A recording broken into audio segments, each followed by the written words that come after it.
Lola, kumikidlat na naman po. Natatakot po ako. Baka tamaan po tayo, Lola.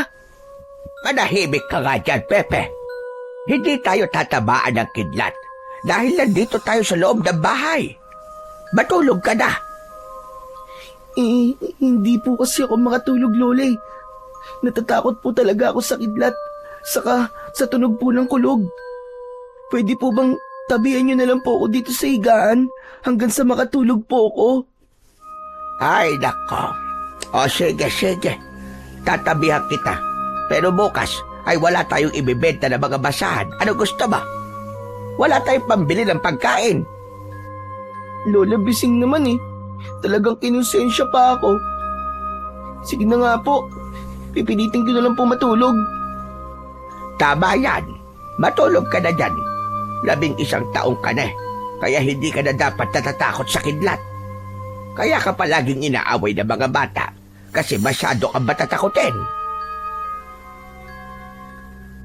Kinuha ko ang isang unan at tinakip ko yon sa aking tenga. Nabawasan man ang lakas ng tunog ng kulog na naririnig ko, ay hindi pa rin nabawasan ang takot na aking nararamdaman. Sa labas ay napakalakas ng ulan. Sa tuwing kumikidlat, ay nagliliwanag sa loob ng aming kubo. Habang ako ay takot na takot. Si Lola Bising ay abala sa pagtatahi ng basahan gamit ang luma niyang makina. Nagsimula ang takot ko sa kidlat at kulog nung 7 taong gulang pa lamang ako. Nagkaroon ng napakalakas na bagyo sa aming baryo. Tumaas ang tubig sa ilog at unti-unting tumaas ang baha. Kinailangan naming lumikas noon ng aking mga magulang, pati na si Lola Bising. Hanggang bewang na ang baha ng gabing yun. Lumabas ang nanay at tatay ko para tignan kung kakayanin ba namin ang malakas na agos ng tubig. At nang nasa labas na sila, ay sabay silang tinamaan ng kidlat. Kitang-kita ko kung paano nangisay ang mga katawan nila. Inanod sila ng baha at kinabukasan na natagpuan ang kanilang bangkay. Simula noon ay nagkaroon na ako ng matinding takot sa kidlat at kulog. Pakiramdam ko kasi ay tatamaan ako ng kidlat kahit nasa loob lang ako ng bahay. Tuwing kumikidlat at kumukulog ay naaalala ko rin ang pagkamatay ng aking mga magulang. Lola Bising? Oh, akala ko ba tulog ka na? Matulog ka na para hindi mo na marinig ang kulog. Hindi po, may itatanong lang po sana ako, Lola. Ano ba yun? Sa tingin niyo po ba, ay masaya na po si nanay at tatay kung nasaan po sila ngayon? Abay, oo naman. Malamang ay nasa langit na sila, sa paraiso, kasama ang ating Panginoon. Bakit mo naman naitanong yan, Apo? Iniisip ko po kasi na maswerte pala sila. Kasi kahit namatay po sila, ay masaya na po sila pagkatapos. Mas maswerte tayo kasi tayo ay buhay. Tandaan mo, Apo, ang buhay ng tao ang pinakamagandang biyaya ng Panginoong Diyos sa atin. Hala, sige na. Matulog ka na dyan at matagal pa akong matatapos dito. Magdasal ka muna para hindi ka natatakot, hane. Sige na. Hindi na ako nagsalita pa. Mariin kong ipinikit ang aking mga mata. At sa isip ko ay nagdasal ako sa Panginoong Diyos. Ipinagdasal ko na sana ay mawala na ang takot ko sa kidlat at kulog. Maya-maya pa ay hindi ko namalayan na nakatulog na pala ako. Kinabukasan ng umaga ay maaliwalas na ang panahon. Basang-basa ang lupa dahil sa malakas na ulan noong nakaraang gabi. Matapos naming kumain ng almusal, ay hinati na namin ni Lola Bising ang mga basahan na kailangan naming ibenta. Sa ibang baryo kasi, nagtitindaan lola ko, habang ako naman ay sa mismong baryo lang namin. Maya-maya pa ay sabay na kaming lumabas ni Lola Bising habang dala ang kanya-kanya naming paninda na mga basahan. Pepe, wag mo kakalimutan na bago mag-alas 12 ay umuwi ka na, hane. Magsaing ka at initin mo lang yung ulam natin kagabi. Dahil panigurado na hapon na ako makakauwi. Opo, Lola. Mag-iingat po kayo ah. Ikaw din, mag-iingat ka. At kapag may nanukso sa'yo, ay iwasan mo na lang. Wag mo na patulan. Ayoko na uuwi ako tapos magsusumbong ka na naman sa akin na inaway ka na naman ni Betong. Bakit parang sa akin pa po kayo nagagalit, Lola? Hindi po ba dapat po kay Betong po kayo magalit? Hindi ako nagagalit sa'yo, Apo. At sa akin lang naman, mas maganda kasi kung ikaw na lamang ang iiwas kay Betong. Alam mo namang kulang sa aruga at pagmamahal ang batang yon. Walang nanay ang nagpalaki sa kanya, kaya walang gumagabay sa kanya. Kaya ikaw na lang ang umunawa. Ikaw na lang ang umiwas. Sige po, ako na lang po ang iiwas kay Betong kapag tinukso na naman po niya ako. O sige, paano? Mauna na ako sa iyo. Marahan akong tumango sa lola ko bago tuluyang umalis si Lola Bising. Hindi mo na ako umalis. Ang totoo kasi ay medyo nag-aalangan akong umalis dahil natatakot ako na makita ako ni Betong. Sa lahat kasi ng mga bata sa baryo namin, si Betong ang pinakamalakas na mang-asar. Magkaedad kami pero mas malaki siya kesa sa akin. Natatandaan ko pa nga na minsan ko na siyang pinatulan. Nagsuntukan kaming dalawa pero wala akong naging laban sa kanya. Ay nako, kung pwede nga lang na dito na lang ako sa bahay eh. Pero wala eh, kailangan ko kasing tulungan si Lola Bising sa pagbibenta nitong mga basahan. Lord, sana naman ay wag ko pong makasalubong si Betong. Ibigay niyo na lang po sa akin ang araw na to, Lord. Please lang po. Huminga muna ako ng malalim bago ko nagsimulang maglakad. Makalipas ang ilang minuto, ay meron na kagad bumili sa akin ng 3 piraso ng basahan. Naglakad-lakad pa ako. Inisip ko na sana ay maubos na kagad ang mga dala kong basahan para matuwa si Lola Bising sa akin. Minsan kasi, kapag malaki ang kinikita namin, ay binibigyan ako ni Lola ng pera. Itinatabi ko ang pera para meron akong pandagdag sa aking baon sa susunod na pasukan sa school. Nang matapos ko na maikot ang aming baryo, ay nagdesisyon na akong bumalik sa aming bahay. Ay salamat. Buti naman at hindi ko nakita ngayong araw si Betong. Ligtas ako sa panunukso ng mokong na yon. Nagulat at napasigaw ako nang may narinig akong malakas na tunog na parang kulog sa aking likuran. Napayuko ako at nabitiwan ko ang mga basahang dala ko. Itinakip ko ang mga kamay ko sa aking tenga. Nanginginig ang buo kong katawan ng mga oras na yon. Hanggang sa narinig ko ang malakas na pagtawa ni Betong sa aking likuran. Nalaman ko na lamang na hindi pala kumulog, kundi may ibinagsak na palangganang gawa sa bakal si Betong sa likuran ko kanina. Grabe, nakakatawa ka talagang takutin, Pepe. Parang ang dagang nakakita ng pusa. Sabi ko na nga ba, at iisipin mong kulog yung palanggana na yun eh.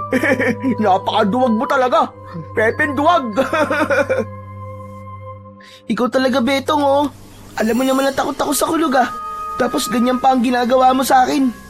Ano ba nakukuha mo sa pananakot sa akin, ha? Napakasalbahe mo talaga, eh, no? Siyempre, natatawa ako. Ikaw lang naman ang nakakapagpatawa sa akin ng ganito eh. Ayaw mo ba nun? Kahit paano ay meron kang silbi sa daigdig. Grabe ka. Kung makapagsalita ka, parang wala akong kwentang tao ah. Ano pa nga ba sa tingin mo? Wala ka kayang ginawa kundi ang magbenta na lamang ng basahan. Tapos matatakutin ka pa. Hindi gaya ko na matapang at malakas. Lahat ng bata rito takot sa akin. Paano hindi sila matatakot sa'yo? Ikaw ang pinakamalaking bata dito sa atin. Para ka kasing kapre. Agad akong nagsisi nang tawagin kong kapre si Betong. Halatang hindi niya yun nagustuhan, kaya sumeryoso ang mukha niya. Nagsalubong ang mga kilay niya at humakbang siya papalapit sa akin. Napaatras naman ako. Gusto ko nang tumakbo, pero naisip ko na kapag ginawa ko yun, ay hahabulin talaga ako ni Betong. Mas mabilis siyang tumakbo, kaya maaabutan niya rin ako. Anong tinawag mo sa akin, ha? Tinawag mo akong kapre? Ha? Anong kapreng sinasabi mo? Hindi kapre yun. Ang sabi ko sa'yo, pare. Oo, pare ang sabi ko sa'yo. Huwag mo na akong niloloko. Nagkakandabulol-bulol ka na dyan. Hindi ako bingi. Narinig ko ang sinabi mo. Tinawag mo akong kapre. Narinig mo naman pala eh. Bakit pinapaulit mo pa sa akin? At talagang sumasagot ka na sa akin ngayon, ha? Ito ang dapat sa'yo. At yun na nga. Sinuntok ako ni Betong sa aking kaliwang pisngi. Napaupo ako sa lupa dahil sa lakas ng kanyang suntok. Natakot ako nang pinatunog ni Betong ang mga daliri niya na parabang hindi pa siya tapos sa pananakit sa akin. Parang awa mo na, Betong, oh. Tama na. Hindi ka pa ba masaya na nasuntok mo na ako ng isa? Please naman, Betong, tama na. Hindi. Nabitin ako. Gusto kong maging kulay violet yung pagbumukha mo dahil sa pasa. Para malaman mo na walang pwedeng manglait sa akin na kahit na sino. Betong! Betong! Tigilan mo ka si Pepe! Nakahinga ko ng maluwag nang makita kong papalapit sa amin si Mang Tibor. Isa siyang matandang lalaki na kilala sa aming baryo dahil sa husay niya pagdating sa panggagamot. Puro puti na ang buhok ni Mang Tibor at medyo payat ang kanyang katawan. May narinig akong kwento noon tungkol sa kanya na noong binata pa si Mang Tibor ay nakikipaglaban daw ito sa mga aswang. Hindi ko nga lang alam kung bakit siya tumigil. Nang nakalapit na sa amin si Mang Tibor, ay tinulungan niya ako na tumayo. Ayos ka lang ba, Pepe? Nako, may pasa ka sa mukha. Ikaw, Betong, ano naman bang ginawa mo rito kay Pepe, ha? Sumusobra ka na. Sinuntok ko. Paano? Tinawag niya akong kapre. Malamang, ikaw ang unang nanukso sa kanya, kaya gumanti lang ito si Pepe. Nakita mo na, kapag ikaw ang nanunukso ay masaya ka, pero kapag ikaw ang tinukso, ay galit na galit ka, at ikaw pa ang may ganang malakit. Bakit ka ba nakikialam, ha, Man Tibor? Ang tanda-tanda nyo na pero sumasali pa kayo sa away ng mga bata. At ano sa tingin mo ang dapat kong gawin? Panoorin ka habang binubugbog mo si Pepe, ganun ba? Hindi ka na ba naaawa sa kanya? Tignan mo nga, at halos doble ng katawan ni Pepe ang laki mo. Hala, sige, umuwi ka na sa inyo at lubayan mo si Pepe. Kapag nakita ko pang inaaway mo siya, ay ipapabarangay talaga kita. Sus, nananakot ka lang eh. Di naman pwedeng ipabarangay ang batang katulad ko, no? Sa bagay, totoo yan sinabi mo. Hindi na lang kita ipapabarangay. Babarangin na lang kita. Magpapalabas ako ng kung ano-anong insekto dyan sa bibig mo at sa butas ng kwan mo. Huwag mo ko sinusubukan, Betong. Gusto mo bang gawin ko yun sa'yo? Sa mga sinabing yun ni Mang Tibor, tila tinablan ng takot si Betong. Hindi na siya nakapagsalita Mabilis siyang tumakbo palayo habang dala ang palanggana. Nang wala na si Betong, ay saka ko pinulot ang mga basahan na nabitiwan ko. Saka ako humarap kay Mang Tibor. Maraming salamat po sa inyo, Mang Tibor.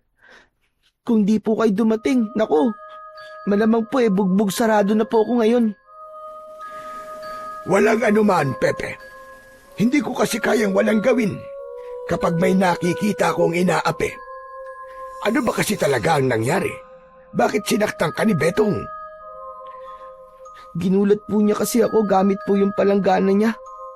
Ibinigsak po niya yun ng malakas sa likuran ko at inakala ko po, nakulog po yun. Nung natakot po ko, tinawanan pa po niya ako.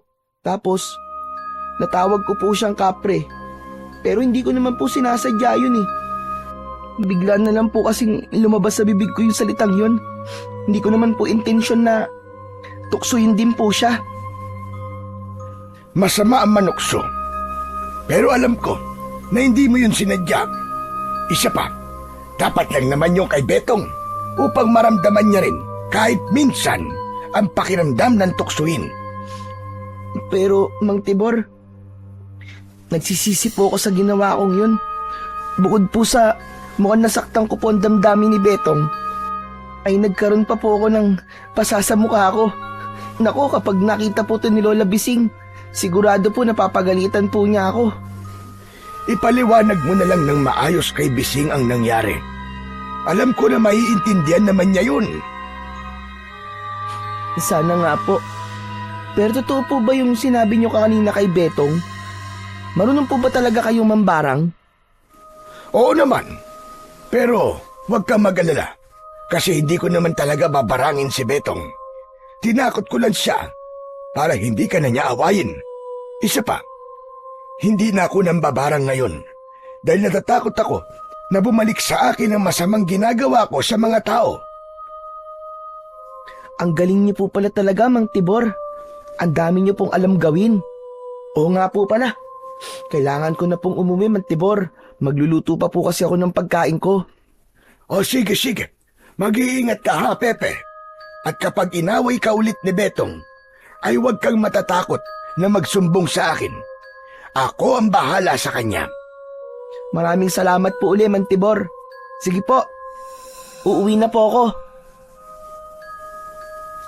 Nakangiti akong kumaway kay Mang Tibor bago ko naglakad pauwi sa aming bahay.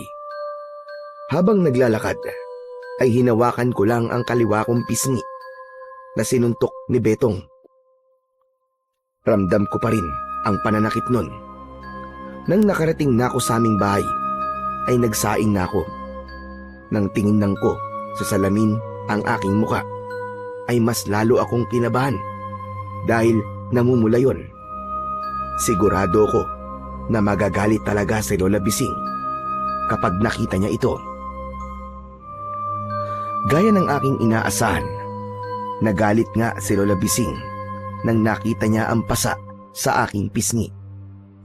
Hindi na ako nagsinungaling sa kanya at sinabi ko sa kanya ang totoong nangyari. Ang mabuti pa ay puntahan ko na ang Betong na yon sa bahay nila. Dapat malaman ng tatay niya ang ginawa niya sa iyo. Huwag na po, Lola. Ayos lang naman po ako eh. Saka baka pag pumunta po kayo ron, mas lalo po akong tuksoy ni Betong. Baka sabihin po niya sumbongero ko. Ako ka talagang bata ka. Talagang iniisip mo pa yan. O sige, hindi muna ako pupunta ngayon. Pero kapag naulit na naman yan, ay talagang susugod na ako sa bahay nila. Sumusobra lang ang Betong na yon.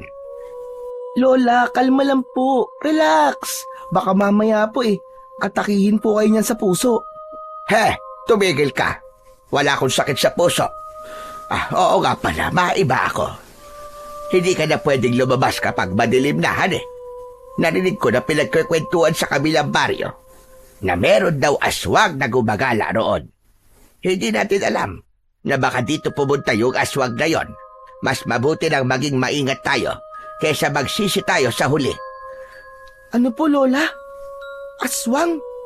Totoo po ba mga aswang, Lola? Oo naman. Hindi ba noon ay may mga aswang na sumalakay dito sa baryo natin. Hindi mo yun alam kasi hindi ka pa ipinapanganak nang nangyari yun. Yun po ba yung mga aswang na nilabanan noon ni Mang Tibor? Yun po ba? Yun nga. Saka sabi ng mga tao sa kabilang baryo, ay may nabiktima na rin daw na isang buntis ang aswang. Aba, ilang araw na raw nawawala yung buntis na yon. Tapos nang natagpuan nila sa talahiban, ay wakwak ang tiyan at wala na ang sanggol sa loob na sinapupunan nito. Hindi pa nakakatakot iyon. Nakakatakot nga po, Lola Bising. Huwag po kayo mag-alala kasi hindi na po talaga ako lalabas tuwing gabi. Dito na lang po ako sa loob ng bahay natin. Tama yan. Sumunod ka lang sa mga sinasabi ko at paniguradong hindi ka mapapahamak. Hala, sige na. Mamaya na tayo magkwentuhan at magluluto na muna ako. Huwag ka na lumabas at papalubog na ang araw, hane. Opo, dito na lang po ako sa loob ng bahay natin. Habang nilalaro ko, ang luma kong laro ang robot, ay bigla akong natigilan. Naisip ko na mukhang hindi na lang sa kidlat at kulog ako matatakot ngayon, kundi maging sa mga aswang na maaaring umatake sa aming baryo. Matapos ang ilang araw, ay kumalat na nga sa lugar namin ang kwento na may nakitang aswang ang isang matandang babae na kapitbahay namin. Dahil doon ay nagkaroon ng takot ang mga tao na lumabas tuwing gabi. Isang gabi, sa gitna ng aking pagtulog, ay nagising ako dahil nakaramdam ako na kailangan kong gumamit ng banyo. Lumabas ako ng kubo at nagtungo ako sa banyo na nasa likod. Habang nasa loob ako ng banyo, ay may narinig akong humihingal ng malakas. Parang isang taong pagod na pagod. Sumilip ako sa siwang ng dingding ng banyo na gawa sa pawid. At nagulat ako nang may nakita akong isang pares ng mapupulang mga mata na parabang nagliliwanag sa dilim. Naroon yon sa tabi ng puno ng mangga. Tila naramdaman ng nilalang na yon na naroon ako sa banyo. Kaya nagsimula yung maglakad papalapit.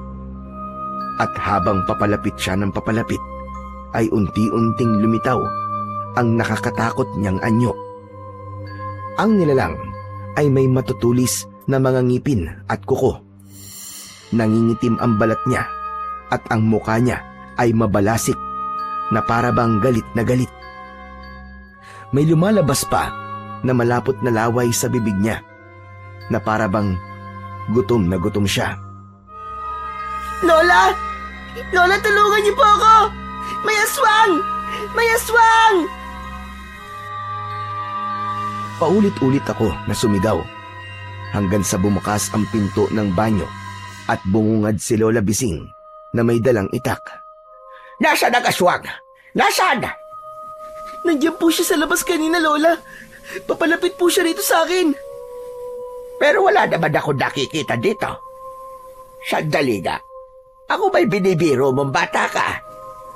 Hindi po, Lola. Nagsasabi po ako ng totoo. May aswang po talaga diyan kanina, maniwala po kayo. Sumilip ako sa labas pero hindi ko na nakita ang nakakatakot na nilalang. Totoo po, Lola, maniwala po kayo sa akin. Nandiyan lang po talaga siya kanina. Siguro po umalis siya nang sumigaw po ako.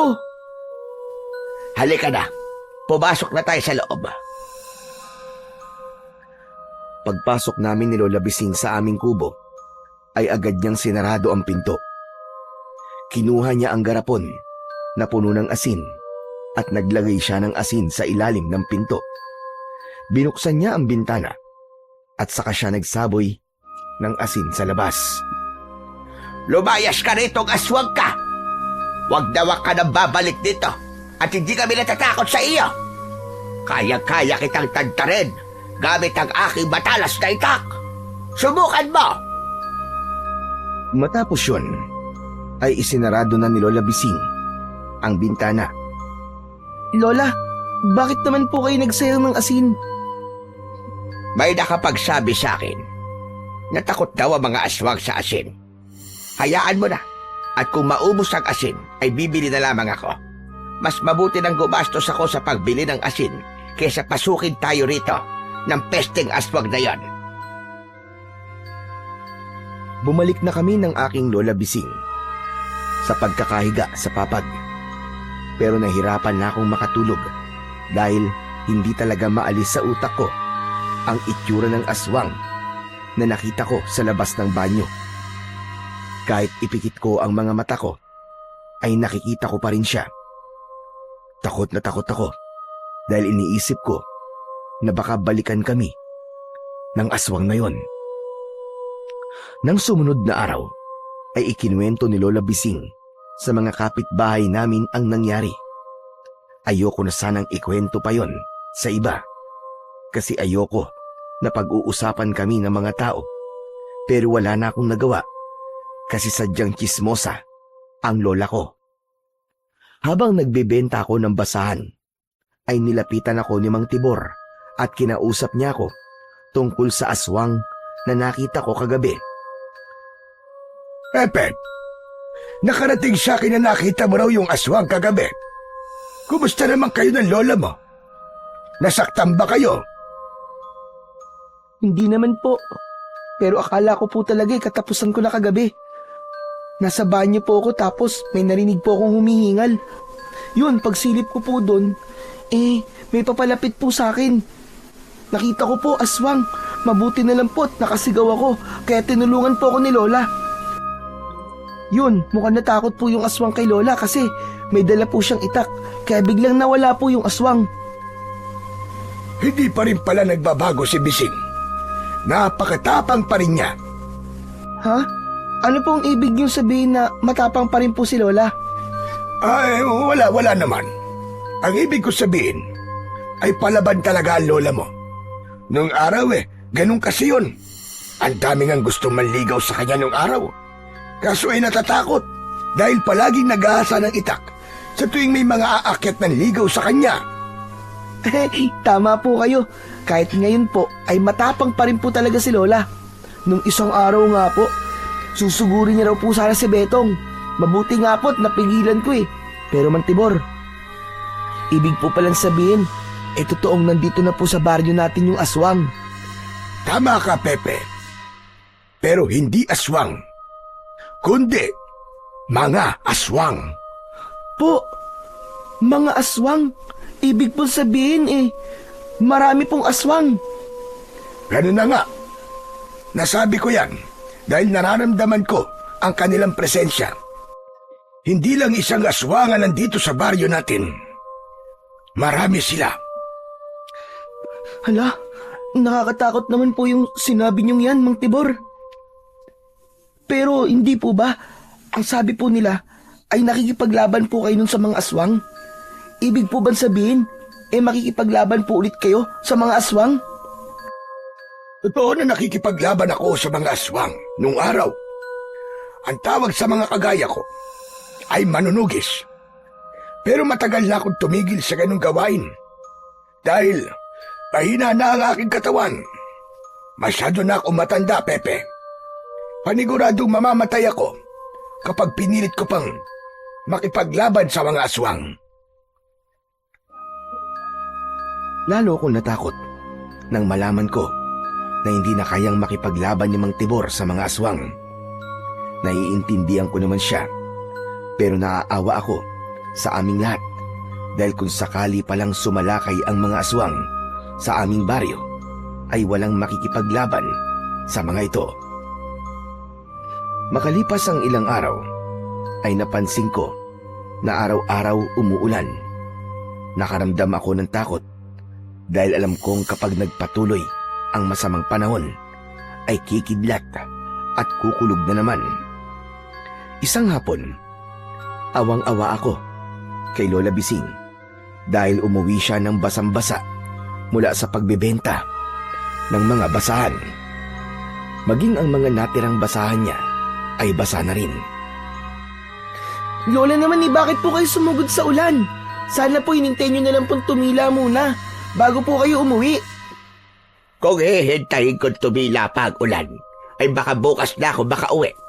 Alam mo naman na halos araw-araw umuulan dito sa atin eh. Hindi naman pwedeng abutin ako ng dilim na nasa labas pa ako. Baka mamaya ilapain pa ako ng aswang. Bakit kasi hindi ako nagdala ng payong bago ako umalis? Kasalanan ko. Akala ko naman kasi hindi na uulan. Lola, mabuti pa po. Maligo na po muna kayo at baka mamaya po magkasakit pa po kayo niyan. Tama ka. Mahirap magkasakit sa panahon ito. O sige, maliligo na muna ako. Isampay mo nga ito mga basahan doon sa may bintana para matuyo. Pwede pang ibenta ang mga ito. Nang nagpunta na si Lola Bising sa banyo, ay isinampay ko na ang mga basang-basahan sa tabi ng bintana. Nakita ko ang buhos ng ulan na palakas ng palakas. Bigla akong natigilan at naramdaman ko ang panlalamig ng aking katawan. Bumalik sa alaala ko ang eksena kung saan tinamaan ng kidlat ang aking mga magulang. Malakas akong napasigaw nang dumagundong ang napakalakas na kulog at sinundan yon ng napakaliwanag na kidlat. Tumakbo ako sa isang sulok ng kubo. Niyakap ko ang sarili ko habang umiiyak at sumisigaw. Humahangos na pumasok sa kubo si Lola. Puno pa ng sabon ang mukha niya at nakatapi siya ng tuwalya. Agad niya akong nilapitan at hinawakan niya ang magkabilaan kong balikat. Ano nangyari, Pepe? Bakit ka sumisigaw? Lola, may kulog at kidlat na naman po eh. Natatakot po ako bakit tamaan po ako bigla. Ano ka ba namang bata ka?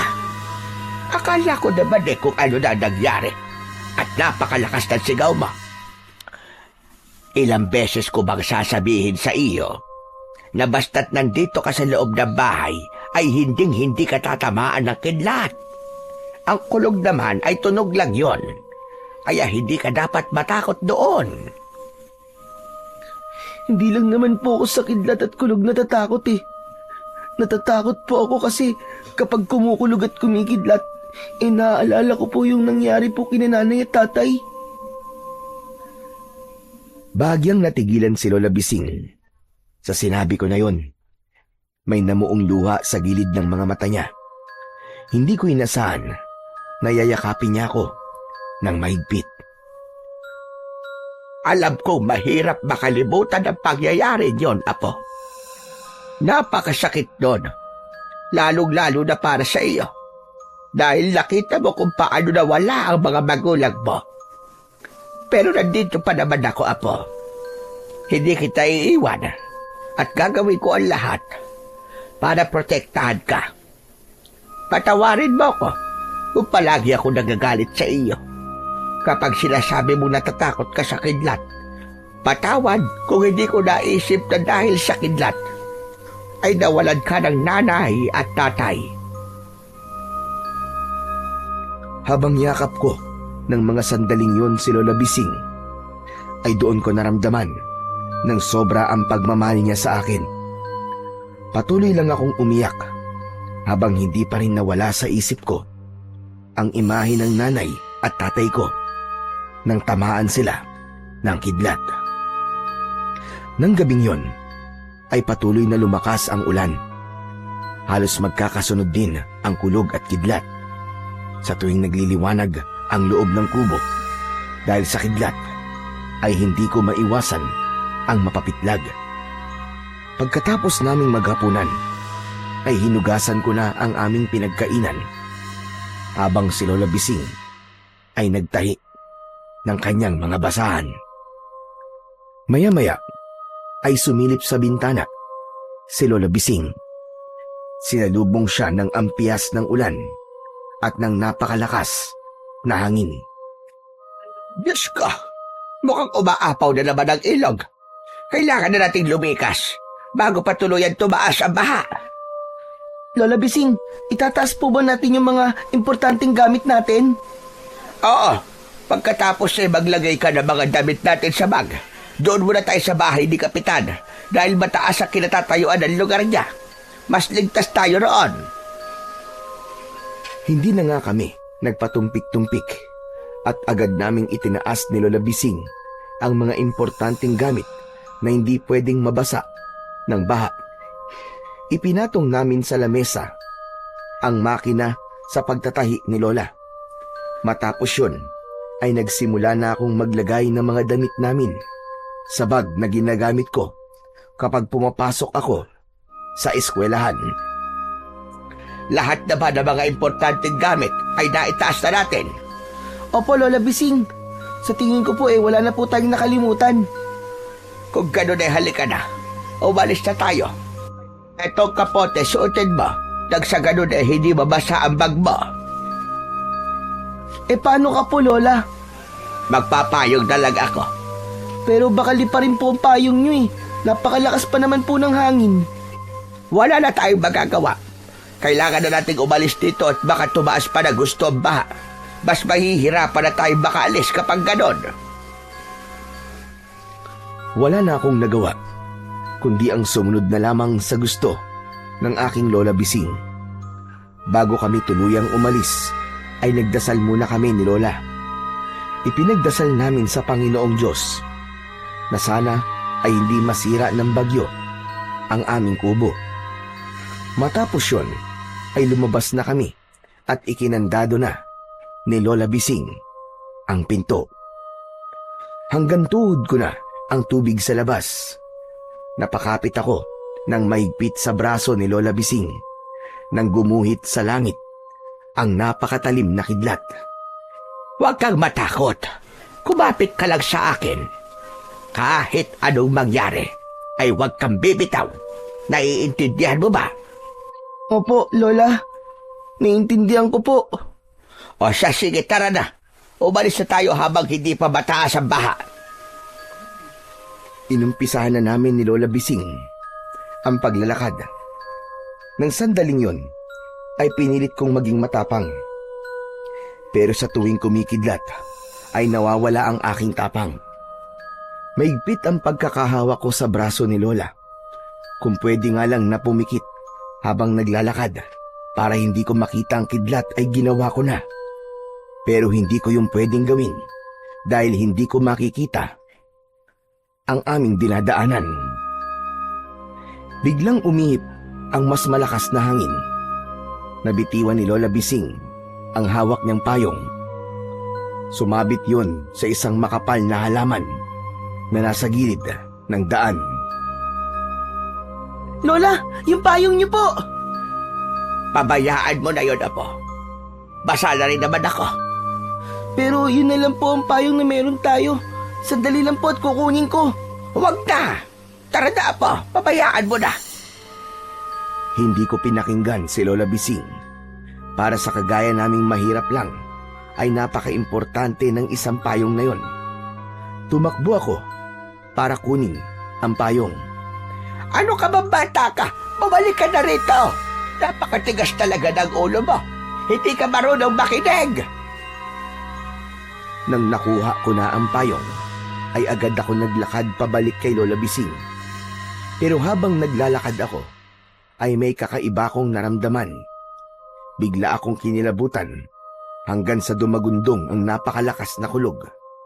Sinundan yon ng galit na kidlat na saktong tumama sa akin. Naramdaman ko ang mabilis na paggapang ng kuryente sa buong katawan ko at sa loob ng ilang segundo ay bumagsak ako sa baha. Matapos yon ay wala na akong naalala dahil nawalan na ako ng malay. Sa pagbabalik ng aking kamalayan ay nagulat ako dahil nagising ako sa isang lugar na parang isang paraiso. Puno ng iba't ibang makukulay na mga bulaklak ang paligid. May mga punong mayayabong ang dahon at napakaaliwalas ng kalangitan. Mas lalo kong nagulat ng isang matangkad na lalaki na may kayumangging balat ang lumitaw sa aking harapan. Meron siyang pakpak na kulay ginto. at ang buhok niya ay kulay puti. Huwag kang matakot, Pepe. Hindi kita sasaktan. Sino ka po ba? Isa ka po bang anghel? Patay na po ba ako? Wala ka pa sa kabilang buhay. Narito ka sa aking kaharian. Ang pangalan ko ay Makaptan. Ako ang Diyos ng Kalangitan. Diyos ng kalangitan? Pero paano po ako napunta rito? Ang kidlat na tumama sa'yo, ang ginawa kong daan upang mapunta ka rito. Paumanin, Pepe, kung sa ganung paraan kita dinala sa aking kaharian. Ganun po ba? Ang akala ko po talaga ay si San Pedro po kayo o kaya po ay isang anghel. Pero pwede po bang ibalik niyo na po ako kay Lola? Panigurado po nag-aalala na po yun sa akin eh. Huwag kang mabahala dahil ibabalik din kita sa inyong mundo. Matapos mong malaman ang mga dapat mong malaman. Gaya po ng ano? Ang pagdating ng mga aswang sa inyong baryo ay umpisa pa lamang ng mas matinding dilubyo na inyong mararanasan at hindi ko kayang hayaan na mangyari yon. Kaya pumili ako ng isang taong karapat-dapat na magtaglay ng isang pambihirang kapangyarihan. At ikaw ang aking napili, Pepe. Ano? Pero bakit po ako? Saka ano po bang kapangyarihan yan? Igagawad ko sa'yo ang kapangyarihan ng kidlat. Isang kapangyarihan kung saan magkakaroon ka ng pambihirang kakayahan na gamitin ang kidlat at kuryente bilang iyong sandata na magagamit mo sa pakikipaglaban sa mga aswang. Naku, bakit naman sa dami po ng kapangyarihan kidlat pa po. Hindi niyo po na itatanong. Takot po ako sa kidlat Baka po pwedeng iba na lang. Gaya po ng tubig o kaya po apoy. Hindi ka maaaring mamili. Isa pa, kailangan mong harapin ang takot mo upang mailigtas mo ang inyong baryo. Gamitin mo ang kapangyarihan na yun sa kabutihan at pagpigil sa malalaking pagsalakay ng mga aswang. Malaki ang tiwala ko sa iyo, Pepe. Huwag mong pagdudahan ang iyong sarili kahit ikaw ay isang bata. Magsasalita pa sana ako, pero biglang nagliwanag ang buong paligid. Wala na akong nakita hanggang sa may naramdaman akong parang isang bagay na bumaon sa aking dibdib. Pagkatapos nun, ay muling nagdilim ang aking paningin. Nagising ako na nakahiga sa papag sa aming kubo. Mabigat ang aking buong katawan, kaya hindi ako makagalaw ng gusto. Pinilit kong lumingon sa aking kanan at nakita ko si Lola Bising at Mang Tibor na nasa pagkainan at parehas silang nakaupo. Umiiyak ng panahong yon si Lola Bising. Wala ka naman talagang magagawa para magising ang apo ko, Tibor. Ginawa ko na lahat ng aking makakaya. Pero mukhang ang magagawa na lang natin ay ipagpasa Diyos ang kapalaran ni Pepe. Mainam sana kung madadala siya sa ospital. Pero nasira ang tulay palabas ng ating baryo, kaya hindi natin siya madadala roon. Pero masasabi kong mapalad pa rin si Pepe. Dahil nagawa pa rin niyang mabuhay matapos niyang tamaan ng kidlat. Kasalanan ko ito. Kasalanan ko ito, Tibor. Sana ipinigilan ko siya kunin yung payong. O kaya, mas sinigpitan ko pagkakahawak ko sa pesting payong na yun para hindi yun nilipad ng hangin. Hindi sana tinamaan ng kidlat si Pepe. Kapag hindi na nagising ang apo ko, walang ibang dapat sisihin kundi ako. Huwag mong sisihin ang sarili mo, Bising. Wala kang kasalanan sa nangyari dahil hindi mo yung kagustuhan. Aksidente yon at hindi mo yun mapipigilan. Ipagdasal lang natin na magising na si Pepe. Mahal na mahal ko ang apo ko, Tibor. Hindi ko kayang mabuhay nang wala siya. Siya na lamang ang meron ako. Ano pang magiging buhay ko kung wala na siya? Naluha ako nang marinig ko ang mga sinabi ni Lola Bising. Hindi ko inakala na ganon katindi ang pag-aalala ni Lola Bising sa akin. Lola? Diyos ko! Panginoon ko! Gising na ang apo ko! Salamat sa Diyos! Nagmamadaling lumapit sina Lola Bising at Mang Tibor sa akin. Hindi malaman ni Lola kung hahawakan ba niya ako o hindi. Diyos ko, salamat Panginoon at gising ka na. May masakit ba sa iyo? Anong nararamdaman mo, apo? Nauuhaw po ako. Sakali. Kukunan kita ng tubig. Nako, salamat po Panginoon. Maraming salamat po. Nagmamadaling kumuha ng tubig sa kusina si Lola Bising, habang si Mang Tibor naman ay nakangiti habang nakatingin sa akin. Ang lakas mo talaga. Sanasalitaas, bata ka. Biruin mo, buhay ka pa rin kahit tinamaan ka ng kidlat. Saka nakapagtataka na kahit na anong marka o pasa sa katawan mo, ay wala kang tilamo. Ang akala ko nga rin po ay katapusan ko na po, Mang Tibor. Ganyan talaga kapag mabait na bata. Palagi pinoprotektan ng mga anghel. Nang sinabi ni Mang Tibor ang salitang anghel, ay naalala ko si Makaptan. Dahil napagkamalang ko siyang isang anghel.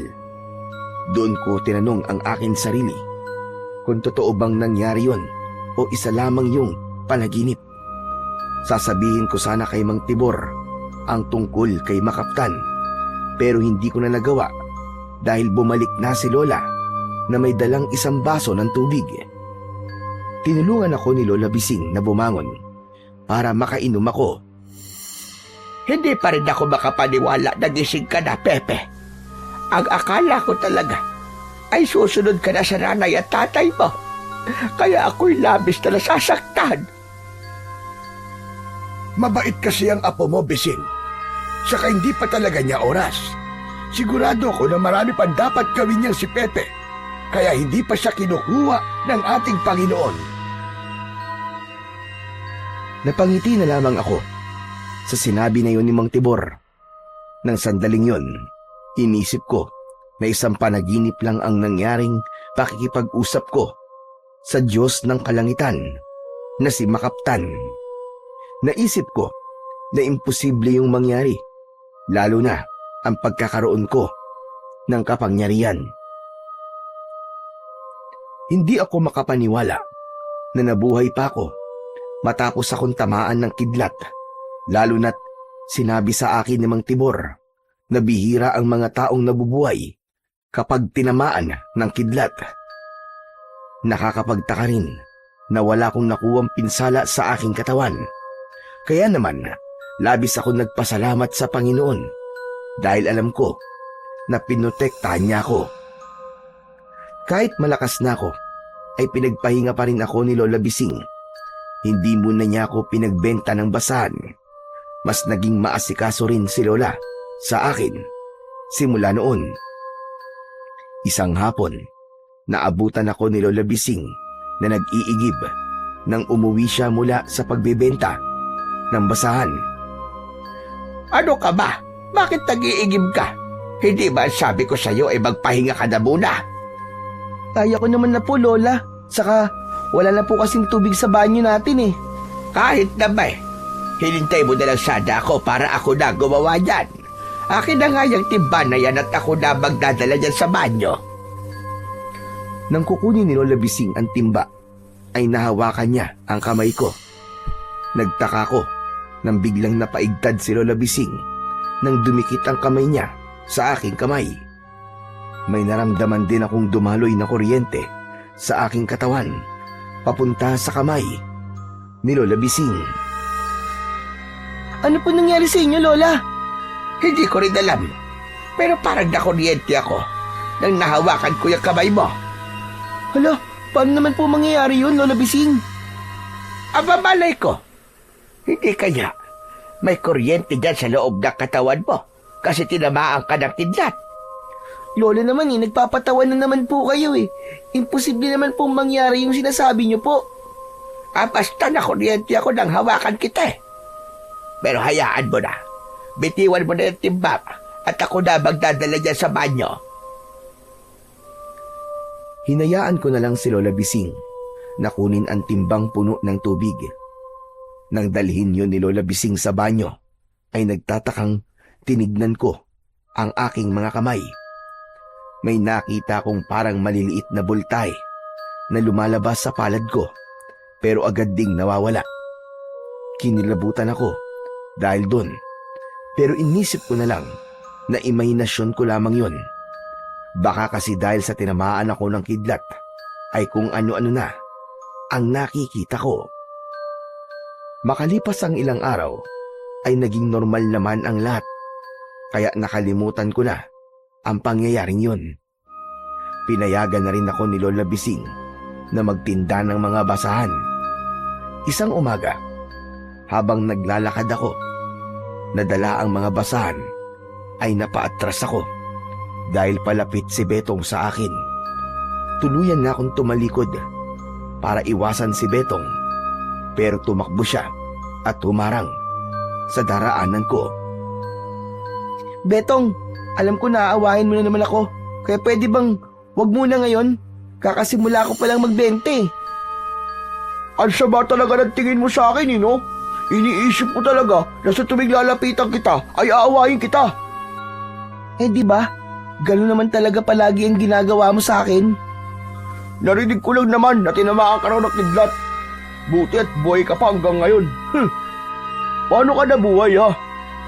Umami ka nga sa akin. May pagkamaligno ka, no? Ano ba sinasabi mo, Betong? Paano naman ako magiging maligno? Pambihira ka, oo. Aba, malay ko ba? Umamin ka na. Maligno ka, di ba? Hindi ako maligno. Ikaw nga itong mas mukhang maligno sa ating dalawa eh. Ano sabi mo? Ay, sorry.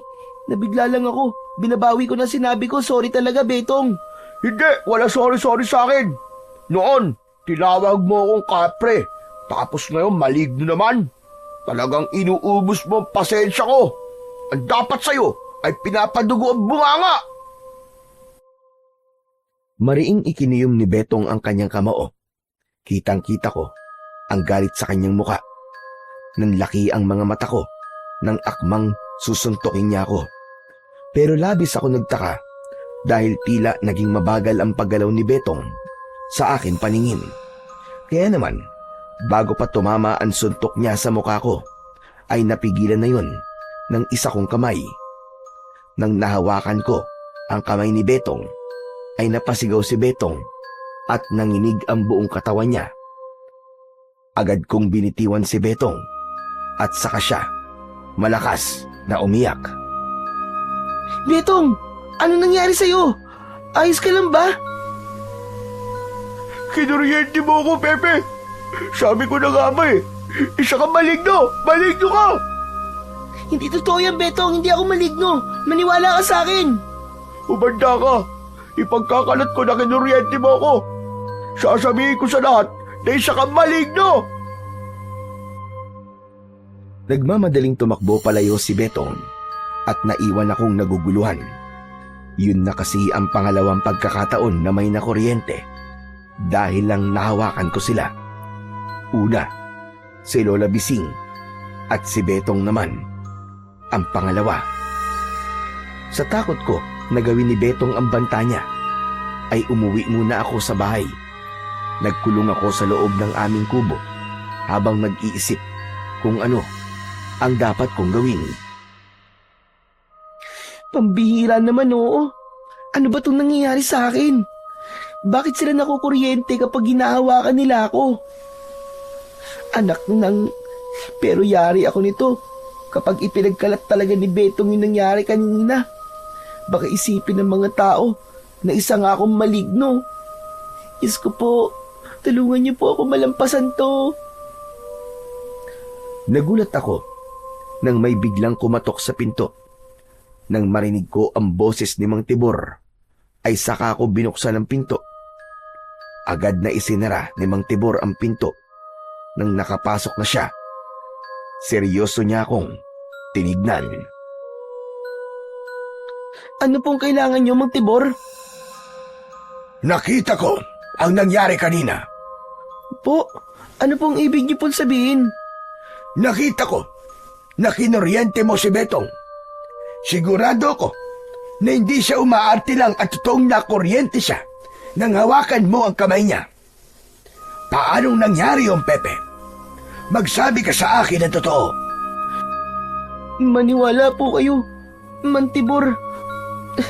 Hindi ko po alam. Kahit nga po ako'y naguguluhan din eh. Si Lola Bising din po kasi nakuryente po siya nung isang araw nung aksidente pong nahawakan niya po ang kamay ko. Hindi po kaya may kinalaman sa nangyayari sa akin ngayon yung pagtama po sa akin ng kidlat? Yun din ang hinala ko. Pero matapos kang tamaan ng kidlat, may iba pa bang nangyari? Si ano po? Si Makaptan po. Anong tungkol kay Makaptan? Kilala niyo po ba siya? Oo, si Makaptan ay isang kinikilalang Diyos ng kalangitan dito sa ating baryo. Pero siya ay isang alamat lamang. Hindi siya totoo. Mang Tibor, ang totoo nga po niyan eh. Nakausap ko po si Makaptan. Hindi nga lang po ako sigurado kung panaginip lang po ba yun o ano. Ang sabi po niya sa akin, bibigyan daw po niya ako ng kapangyarihan ng kidlat para labanan ko po mga aswang. Kailangan ko raw pong pigilan ng mga aswang bago bangyari yung sinasabi niyang malaking pagsalaki ng mga aswang dito sa ating baryo. Sus Mariosep, totoo ba yan sinasabi mo? O baka gawa-gawa mo lang yan? Pexman po, Mang Tibor. Hindi po ako nagsisinungaling.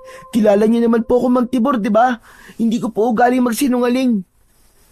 Kaya nga po, ayokong sabihin ito kahit kay Lola Bising eh. Kasi alam kong iisipin nyo na hindi ako nagsasabi ng totoo.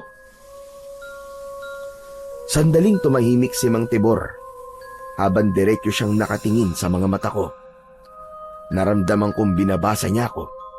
Alam ko na inaalam niya kung nagsasabi ba ako ng katotohanan.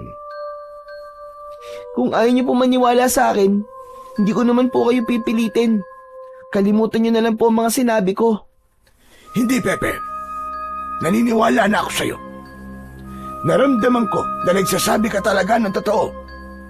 Talaga po. Pero hindi ko po kasi alam kung panaginip lang po ba o nakausap kong talaga si Makaptan. Basta po sa pagkakaalala ko po, ang sabi niya ay tinamaan daw po ako ng kidlat para makapunta ako sa kaharian niya at para makausap ko po siya. Akala ko nga po ay nasa langit na po ako nun eh. Kasi para pong paraiso po yung lugar na yun. Ang ganda-ganda po talaga. Sa palagay ko, ay hindi yun isang panaginip. Siguro nga, ay totoong binigyan ka ni Makaptan ng kapangyarihan ng kidlat upang ikaw ang maging solusyon sa pag-atake ng mga aswang na nangyayari sa baryo natin ngayon. Yan ang paliwanag kung bakit nagawa mong kuryentehin si Betong kanina. Ibig po bang sabihin, ay kailangan ko po makipaglaban sa mga aswang? Ganun na nga, Pepe. Naku, yoko po. Takot po ako sa mga aswang eh. Hindi po ba? Matatanda lang ang dapat na lumaban sa mga aswang? Bata pa po ako.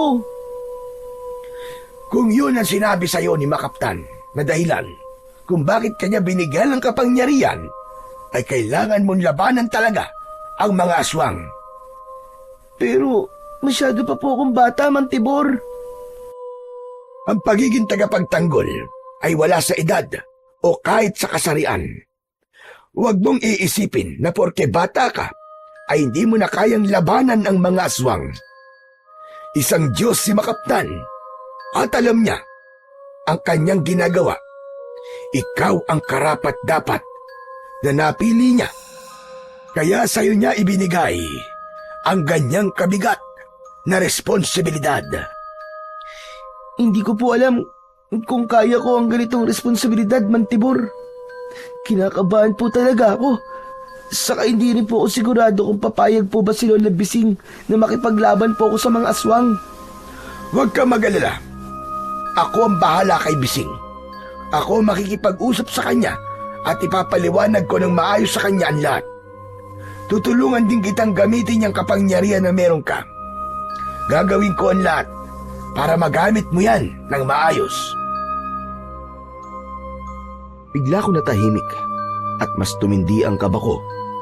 Hindi ko inakala na mabibigyan ako ng ganoong kalaking responsibilidad. Wala akong kaalam-alam sa pakikipaglaban sa mga aswang. Tapos ay napakabata ko pa.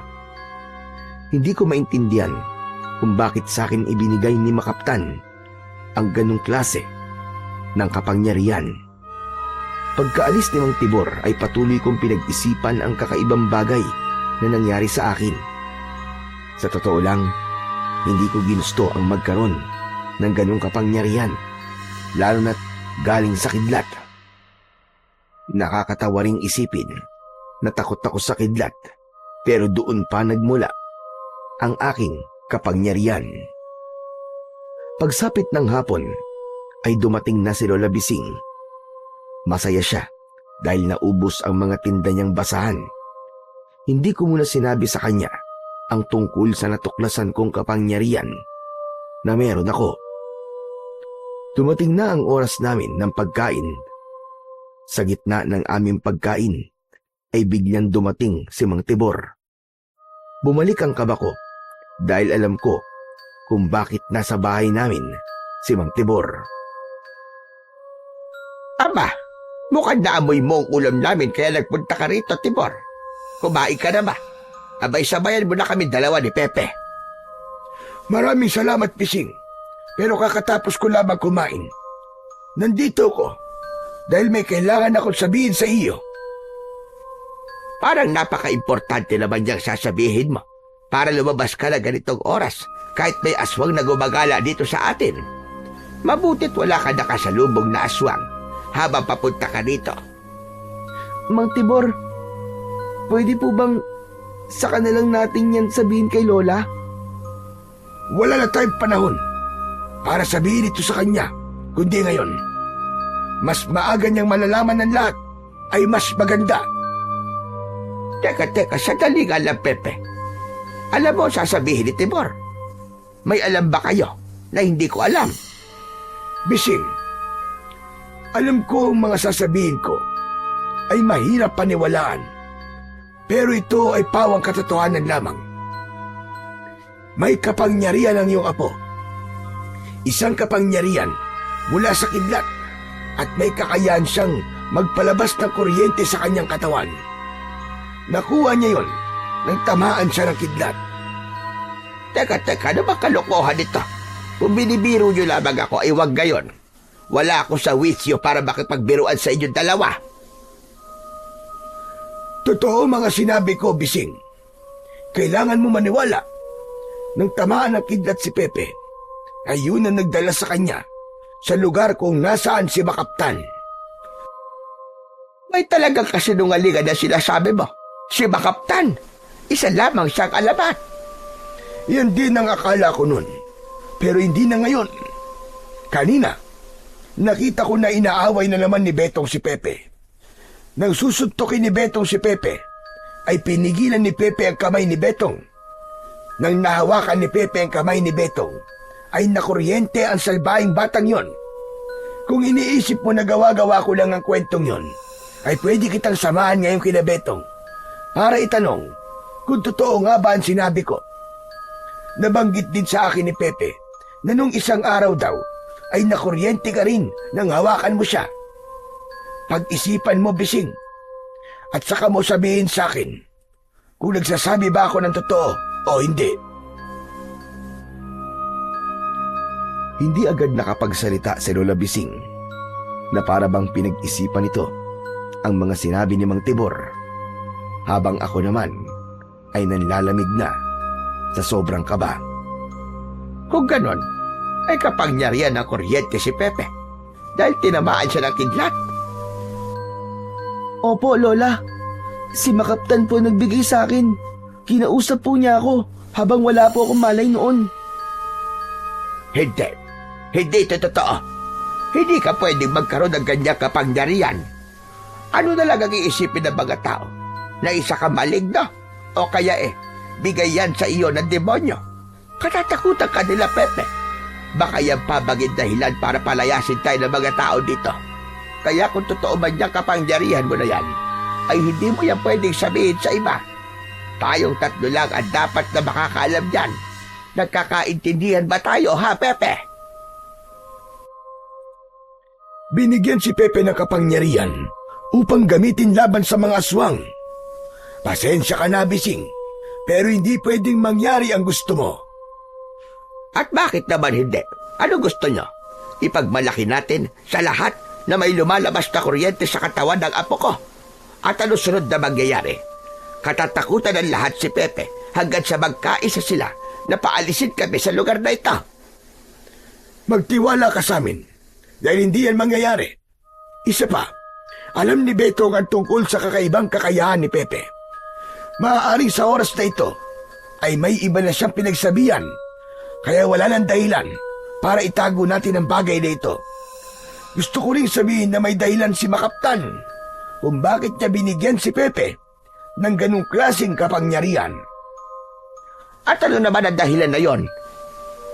Dahil nakita ni Makaptan ang maaaring mangyari sa ating baryo dahil sa pagsalakay ng mga aswang. Ang apo mo ang napili ni Makaptan na karapat-dapat na lumaban sa mga aswang. Si Pepe ang pag-asa ng ating baryo para mawala na ang mga pesting aswang na sumasalakay dito sa atin. Ano? Makikipaglaban si Pepe sa mga aswang? Naririnig mo ba ang sinasabi mo, Hatibor? At bakit makikipaglaban ang isang bata sa mga halimaw na yon? Diyos ko po, sandali lang. Sumisikip yan ang dibdib ko. Hindi ako makahinga na maayos. Aray ko. Sabi ko naman po kasi sa inyo, Mantibor Huwag po muna natin sabihin kay Lola Pepe, kung totoo ba niya kapangyarihan na yan, ibalik mo na yan kay Makaptan at sabihin mo sa kanya, ibigay na lang niya yan sa mas matanda at huwag sa batang kagaya mo. Pagbihira naman yan. Hindi ba nag-iisip ang Diyos ng kalangitan na iyon? Malakas ang pakiramdam ko na may nakita si Makaptan kay Pepe na hindi natin nakikita. Hindi ibibigay ni Makaptan kay Pepe ang ganyang kapangyarihan kung hindi karapat-dapat ang iyong apo. Kaya magtiwala ka lang, Bising. Kaya ni Pepe na makipaglaban sa mga aswang. Ang kailangan lang niya ay ang suporta mo. Anong klaseng suporta? Anong suportahan siya sa bagay na maaaring maging dahilan ng kanyang kamatayan? Hindi. Ayoko.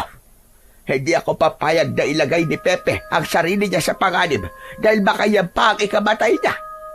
Gagawin ko ang lahat para protektahan ang aking apo. Kaya tapos na ang usapang ito. Kahit anong sabihin ninyo, ay hindi na magbabago ang isip ko. Naiintindihan kita, Bising. Pero sana'y mapagtanto mo na may malaking dahilan kung bakit binigyan si Pepe ng ganyang kapangyarihan. O siya, sige na. Aalis na ako. At sana ay pag-isipan mo ng maigi ang lahat, Bising. Tumayo na nun si Mang Tibor at saka siya lumabas ng bahay namin. Isang mahabang katahimikan ang namayani sa amin ni Lola Bising. Hindi ako makatingin sa kanya kasi alam kong galit siya. Bakit hindi mo kagad sinabi sa akin ang tungkol sa kapangyarihan na yan, ha, Pepe? Hindi ba sabi ko sa'yo ay hindi tayo maglilihim sa isa't isa dahil tayong dalawa na lang ang magkasama? At talagang nauna mo pa sabihin kay Tibor kaysa sa sarili mong lola. Sorry po, Lola. Akala ko po kasi ay wala lang po ito nung una Pero nang nakausap ko po si Mantibor at ipinaliwanag niya po sa akin ng lahat, ay doon ko lang po naintindihan na may kapangyarihan po talaga ako. Kahit na. Pero ito tandaan mo, Pepe. Hindi ka makikipaglaban sa mga aswang at hindi mo gagamitin ang kapangyarihan na yan sa kahit na anong paraan. At ang gusto ko, kapag nakausap mo ulit si Makaptan, ay sabihin mo sa kanya na bawiin niya na yung kapangyarihan na yan. Nagkakaintindihan ba tayo, ha, Pepe? Pero Lola, nagkakaintindihan ba tayo? Opo. wala na akong nagawa, kundi ang sumang-ayon na lamang sa gustong mangyari ni Lola Bising. Alam ko na nag-aalala lamang siya para sa akin at ayaw niya na may mangyaring masama sa akin. Pero matapos ang pag-uusap na yon ni na Lola Bising at Mang Tibor, ay naintindihan ko ng gusto ang bigat ng tungkulin, nakakambal ng kapangyarihan na meron ako. Sa kabila ng maigpit na pagtutol ng lola ko na gamitin ko ang aking kapangyarihan, ay hindi ko pa rin siya sinunod. Lumaki kasi ang kuryosidad ko kung ano-ano pa ang kaya kong gawin gamit ang kapangyarihan na yon. Kaya kapag wala si Lola Bising sa bahay, ay sinusubukan kong magpalabas ng kuryente sa aking mga kamay. Kahit wala akong ginawang pagsasanay, ay tila naging natural na sa akin ang paggamit ng aking kapangyarihan. Kapag iniisip ko na may lalabas na kuryente sa kamay ko, ay mabilis na may lumalabas doon na kuryente.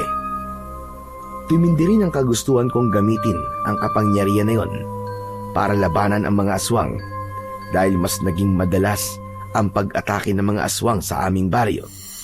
Sa kasamaang palad, may mga pinatay na ang mga aswang na mga tao sa lugar namin. Nang panahon na yon, ay nangyari na rin ang aking kinatatakutan. Pinagkalat nga ni Betong sa mga tao na kinuryente ko siya gamit ang aking mga kamay. Si Lola ang humarap sa mga tao at siya ang nakipag-usap. Pinabulaanan niyo ni Lola at sinabi niya na gumagawa lang ng kwento si Betong. Isang gabi, habang naghahapunan, ay binanggit ni Lola Bising ang tungkol sa bagay na yon. Magpasalamat ka sa akin, Pepe, dahil nagawa kong kumbinsihin ng mga tao na wala ka talagang kapangyarihan.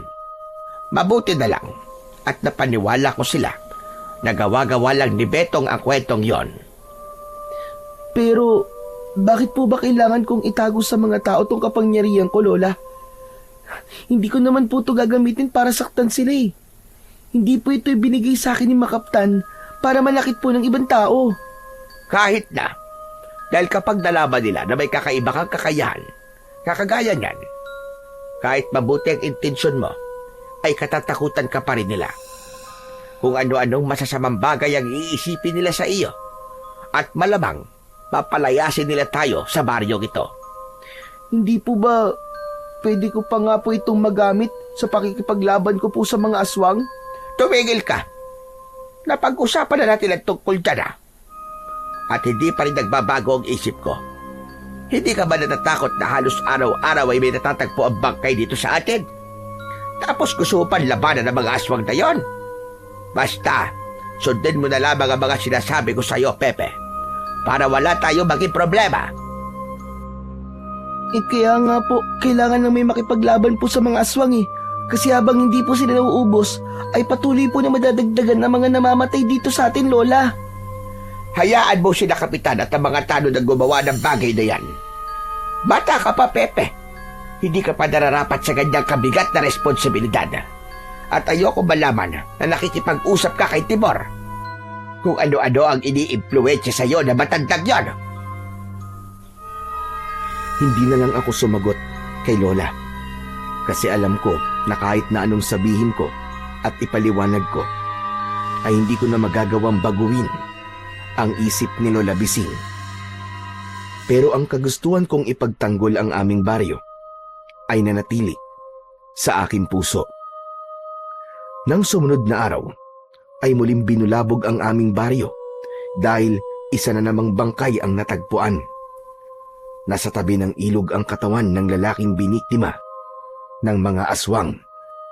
Gaya ng mga naunang biktima, ay wakwak ang katawan nun mula dibdib hanggang tiyan at wala na yung lamang loob. Nagawa kong makapunta roon dahil wala si Lola Bising sa bahay. Nanlambot ako ng sobra nang makita ko ang bangkay. Hindi na ako nakatagal at naglakad na ako pabalik sa aming bahay. Habang naglalakad ako, ay nakasalubong ko si Mang Tibor. Inaya niya akong magpunta sa bahay niya para makapag-usap kaming dalawa. Naupo kami sa isang mahabang upuan sa likod ng kubo niya na nasa ilalim ng isang puno ng kaimito. Galing ka ba roon sa bagong biktima ng mga aswang? Opo, Mang Tibor. Nagsisisi nga po ako kung bakit pa ako pumunta ron eh. Nakakaawa po yung biktima ng mga aswang, grabe. Hindi ko po maisip kung gaano katindi ang sakit na nararamdaman niya habang winawakwak ng mga aswang ang katawan niya. Nakakatakot na po talaga ang mga nangyayari dito sa atin. Karumal-dumal na po. Nakakatakot talaga. Pero kung tutuusin, hindi dapat tayo matakot. Ang mga aswang ang dapat na matakot sa baryo natin. At naniniwala ako na mangyayari lamang yon kapag ibinakita mo sa mga aswang ang kaya mong gawin, iho. Hindi pa rin po kasi pumapayag si Lola na makipaglaban po ako sa mga aswang eh. Kinausap ko nga po siya noong nakaraang araw. Pero wala pa rin po nangyari. Ayaw niya pa rin. Naiintindihan ko, lola mo. Alam niya kasi ang pakiramdam ng nakikipaglaban sa aswang. Alam niya ang kakaibat nitong panganib. Ano po, si Lola? Nakipaglaban po ba siya sa mga aswang dati? Alam ko na ayaw ni Bising na malaman mo ito. Pero noon, ay katulong ko ang lola mo na makipaglaban sa mga aswang. Napakahusay na manunugis ng yun, lola, kahit isa siyang babae. Pero tumigil na siya nang pinatay ng mga aswang ang iyong lolo. Hindi kasi kaya ng mga aswang na patayin si Bising. Kaya ang mahal nito sa buhay ang ginantihan ng mga aswang. Hindi po ako makapaniwala. Hindi po kasi yan sinasabi sa akin ni Lola eh. At huwag mong sabihin sa lola mo na sinabi ko to sa'yo. Mas lalo yung magagalit sa akin. Kaya hindi na rin ako nagtaka kung bakit ikaw ang pinili ni Makaptan na bigyan ng kapangyarihan. Alam niya na ikaw ay apo ng isang dating mahusay na manunugis. Nasa dugo mo ang pagiging mandirigma, Pepe. Pero mukhang hindi na po talaga magbabago ang isip ni Lola eh. Sa nalaman ko po sa inyo, ay mas lalo ko po siyang naintindihan kung bakit niya po ako pinagbabawalan na harapin po ang mga aswang. Hindi mo pwedeng iburo lang ang kapangyarihan mo. Ibinigay yan sa'yo dahil kailangan mo yang gamitin. Kailangan mong labanan ng mga aswang. Oo nga pala. Nagagawa mo na bang gamitin ang iyong kapangyarihan? Opo, kapag wala po si Lola sa bahay, nagagawa ko po magpalabas po ng kuryente sa mga kamay ko. Saka parang nawala rin po ang takot ko sa kidlat at kulog. Simula po nung tinamaan po ako ng kidlat. Naalala ko rin po na sinabi sa akin ni Makaptan na kailangan ko pong harapin ang takot ko para magawa kong ipagtanggol ang mga tao. Nakita mo na. Alam ni Makaptan ang takot mo, Pepe. Ibig sabihin ay matagal kanyang sinusubaybayan at nakita niya na ikaw talaga ang karapat-dapat na pagbigyan niya ng kapangyarihan. Kaya sana naman, Pepe, gamitin mo yan sa kung saan mo yan dapat gamitin. Magtiwala ka sa iyong sarili, Pepe. Maraming salamat po, Mantibor. Alam ko po kasing magagalit si Lola Bising kapag ginawa ko yung sinabi niyo eh. Ipinagdadasal ko na lang po na sana ay magbago pa po ang isip niya. Ipinagdadasal ko rin yan. Huwag tayo mawalan ng pag-asa. Napapayagan ka rin niya. Dahil hindi matatapos ang patayan hanggat walang kahit isang naglalakas ng loob na labanan ang mga aswang. Pagkatapos namin mag-usap ni Mang Tibor, ay umuwi na ako sa bahay namin. Doon ay nag-isip ako ng paraan kung paano ko mapapapayag si Lola Bising na gamitin ko na ang aking kapangyarihan para labanan ang mga aswang. Pero sa huli ay wala akong naisip at ipinagpasa Diyos ko na lamang ang lahat. Pagsapit ng hapon ay dumating na si Lola Bising. Naramdaman kong pagod na pagod siya, kaya kinuha ko siya ng isang baso ng tubig. O Lola, uminom na po muna kayo. Mukhang pagod na pagod po kayo. Sinabi mo pa. Naglakad na lang kasi ako pa uwi dahil sayang ang pamasahe na ibabayad ko sa tricycle. Kumusta ka pala rito, Apo? Ayos naman po. Kaya lang, may bago na naman pong biktima yung mga aswang.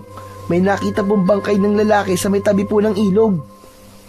Ay nako, grabe na talaga ang patayan na nangyayari ngayon dito sa atin. Kung may iba lang sana tayo mapupuntahan ay matagal na tayo umalis.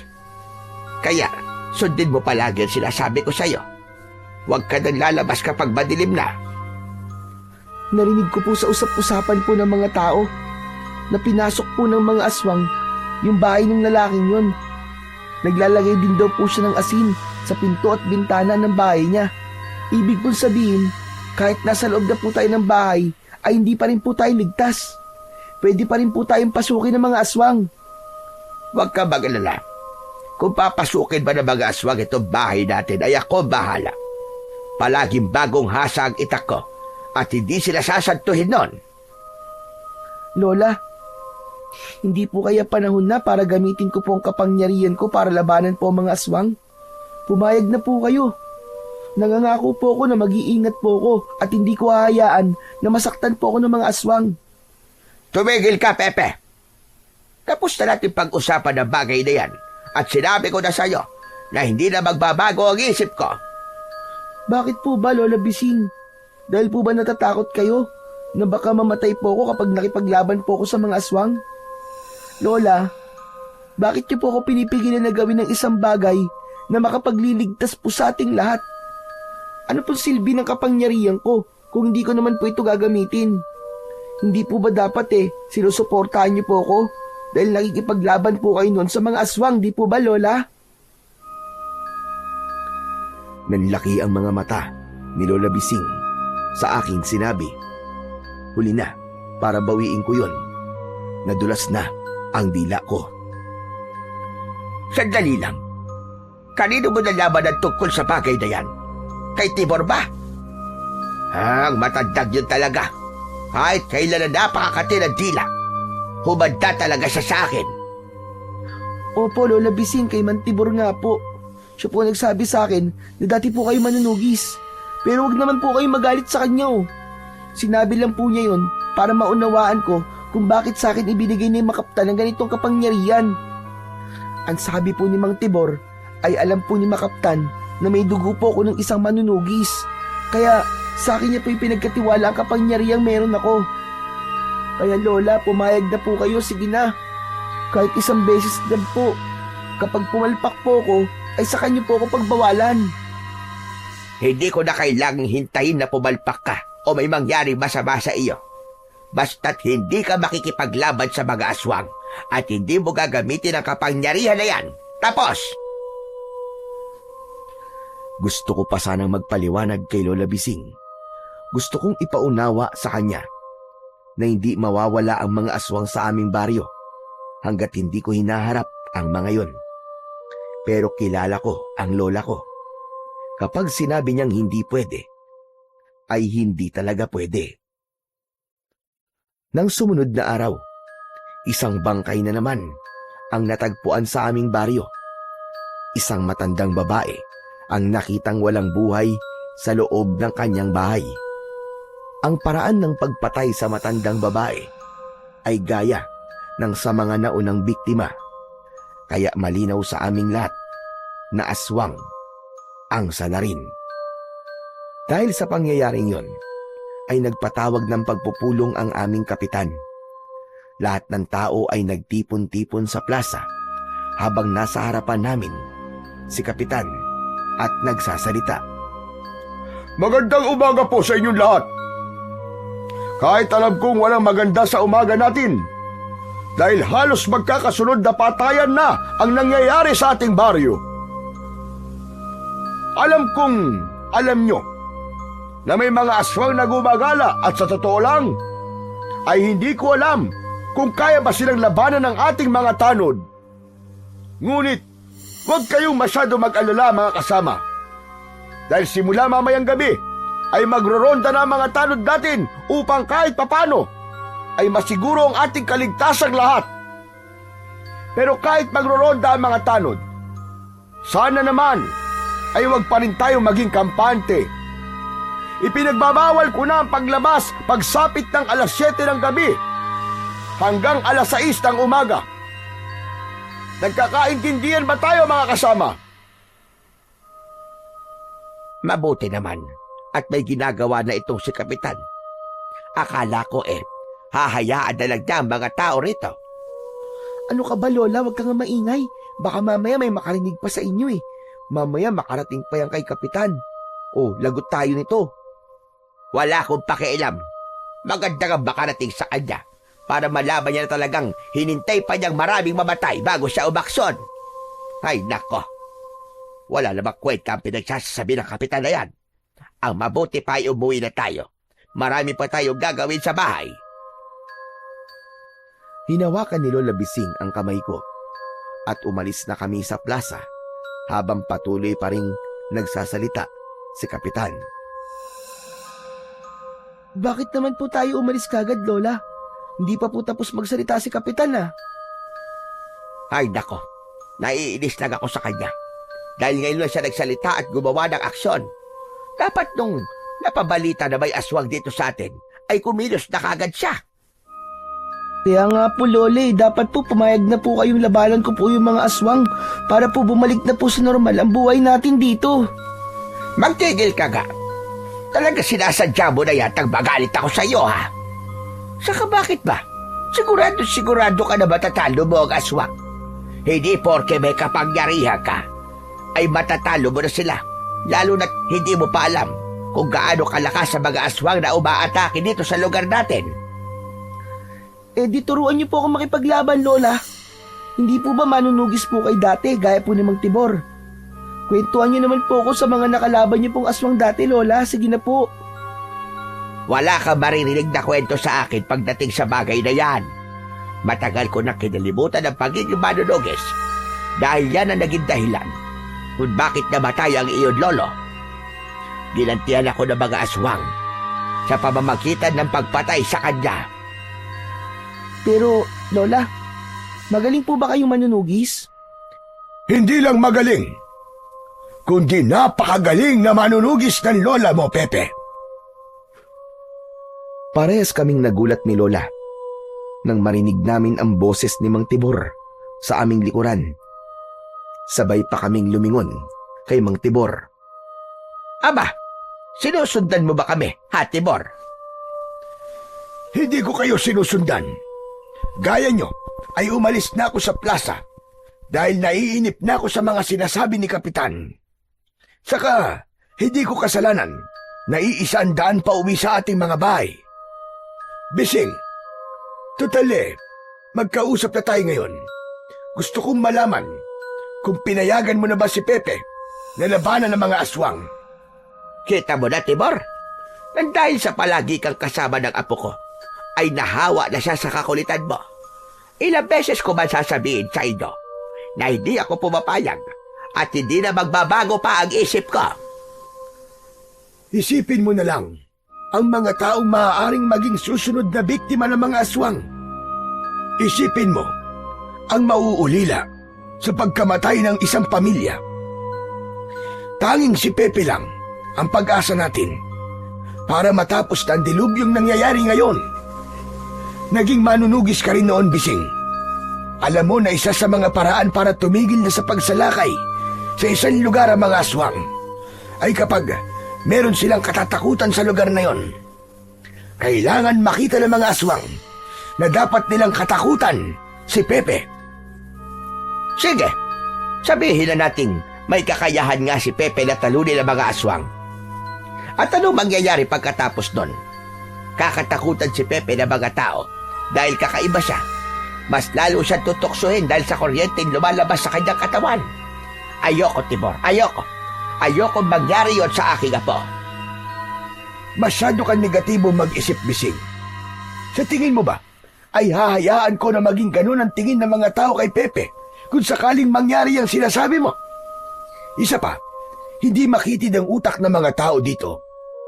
Sigurado ko, napapasalamatan pa nila si Pepe at kapag nangyari yon, wala nang manunukso sa kanya. Ang isipin mo ay ang magagandang bagay na mangyayari, Bising. Tama na, Tibor. Masyado na mahaba itong usapang ito. Kailangan na namin umuwi dahil may mga gagawin pa kami ni Pepe. Tara na, Apo. Iniwanan na namin ni Lola Bising si Mang Tibor. Habang naglalakad, ay nilingon ko pa si Mang Tibor. Nang sandaling yon, ay tuluyan ng gumuho ang pag-asa ko. Napapayag pa si Lola Bising na harapin ko ang mga aswang. Dahil lahat na yata ng klase ng pagpapaliwanag ay ginawa na ni Mang Tibor. Pero matigas pa rin ang lola ko sa kanyang desisyon. Kinagabihan, matapos naming maghapunan, ay inaya ako ni Lola Bising na mag-alay ng panalangin sa Panginoon. Lumuhod kami sa harap ng maliit naming altar na nasa sulok ng aming kubo. Panginoon, naniniwala ako na may dahilan kung bakit mo hinayaan ang pananalasa ng mga aswang dito sa aming baryo. Pero sana, Panginoon, wala ng buhay ang muling mawala. Sana ay tumigil na ang karahasan na dala ng mga aswang. Palagi mo po kami protektahan ng aking apo sa kahit na anong uri ng panganib. Ipinagdadasal ko po na ilayo niyo po kami sa kamatayan na dulot ng mga aswang. Sana po ay matapos na ang dilubyong nangyayari sa aming baryo. Amen. Matapos naming magdasal, ay inutusan ako ni Lola Bising na ayusin na ang aming higaan. Agad akong tumalima. Habang inaayos ko ang papag, ay lumabas si Lola Bising para magtungo sa banyo. Hindi nagtagal, ay narinig ko ang malakas na pagsigaw ni Lola. Unang pumasok sa utak ko ay ang alamin kung anong nangyari kay Lola Bising. Walang pagdadalawang isip akong lumabas at pagdating ko sa likod ng aming kubo ay nagulantang ako nang nakita ko na nakahandusay sa lupa si Lola Bising habang nakaibabaw dito ang isang aswang. Pilit na pinipigilan ni Lola Bising ang aswang na makagat siya nito. Lola! Pepe, bumalik ka sa loob ng bahay. Ikandado mo mga bintana at pinto. Bilisan mo! Pero Lola, Sundin mo na lang ang sinasabi ko sa'yo. Huwag kang mag-alala. Kaya ko ito! Nang sandaling yon, ay nagawa ng kagatin ng aswang sa balikat ang aking lola. Malakas na napasigaw si Lola Bising. Tinignan ko ang mga kamay ko at may maliliit na bultahe ng kuryente ang tila nais kumawala roon. Mariin kong ikinuyom ang aking mga kamay. Lola, sorry, pero susuwayin ko po muna ang gusto nyo. Malakas akong sumigaw upang ilabas sa aking katawan ang matinding tensyon na nasa loob ko. Saka ako mabilis na tumakbo para tulungan si Lola Bising. Nang malapit na ako, ay biglang lumingon sa akin ang aswang at umangil ng malakas. Napahinto ako at napaatras ng sandaling yon. Nilubayan ng aswang si Lola Bising at ako naman ang sinugod niya. Tumakbo ka na, Pepe! Takbo! Iligtas mo ang sarili mo! Ngunit hindi ko sinunod si Lola Bising. Nanatili ako sa aking kinatatayuan. Nang sinunggaban ako ng aswang, ay inilapat ko ang mga kamay ko sa dibdib niya. Kumawala mula roon ang napakalakas na boltahe ng kuryente. Nangisay ang katawan ng aswang at hindi nagtagal ay walang buhay yun na bumagsak sa lupa. Umuusok pa nga ang katawan nun pagkakita ko. Hindi ako makapaniwala sa nagawa ko. Agad kong nilapitan si Lola Bising na nakahiga pa rin sa lupa ng mga sandaling yon. Lola, nakita niyo po ba yun? Napatay ko po yung aswang. Napakatigas talaga ng ulo mo, bata ka! Huwag na po kayo magalit sa akin, Lola. Kasi kung di ko po yung ginawa, malamang po, inalapa na po kayo ng aswang na yon. Kahit na pa paano kung ikaw naman ang lalapa ng aswang? Magsasalita pa sana ako nang biglang dumating si Mang Tibor. Bakas sa mukha nito ang pagkabahala. Nang nakita nito ang patay na aswang, ay nagulat siya. Ikaw ba ang pumatay sa aswang na yan, Pepe? Opo, kinuryente ko po siya. Tama po kayo, Mantibor. Kaya ko nga po labanan ng mga aswang gamit ang kapangyarihan ko. Pero si Lola po, nakagat po siya ng aswang sa balikat. Ako na ang bahala sa lola mo. Gagamutin ko siya. Ano na ginagawa mo rito, Tibor? Sasabihin ko sana sa inyo na may mga aswang na sumasalakay ngayon sa ating baryo. Pumapasok sila sa mga bahay-bahay. Nandito ako para hingin ng tulong ni Pepe. Hindi ako pumapayag. Dito ka lang, Pepe. Hindi ka makikipaglaban sa mga aswang. Pagkasabi nun ni Lola Bising, natigilan kaming lahat nang may narinig kaming sigaw ng isang babae sa hindi kalayuan. Hindi nagtagal ay nasundan pa ng sigawan ng iba pang mga tao sa paligid. Maraming umiiyak at humihingi ng saklolo.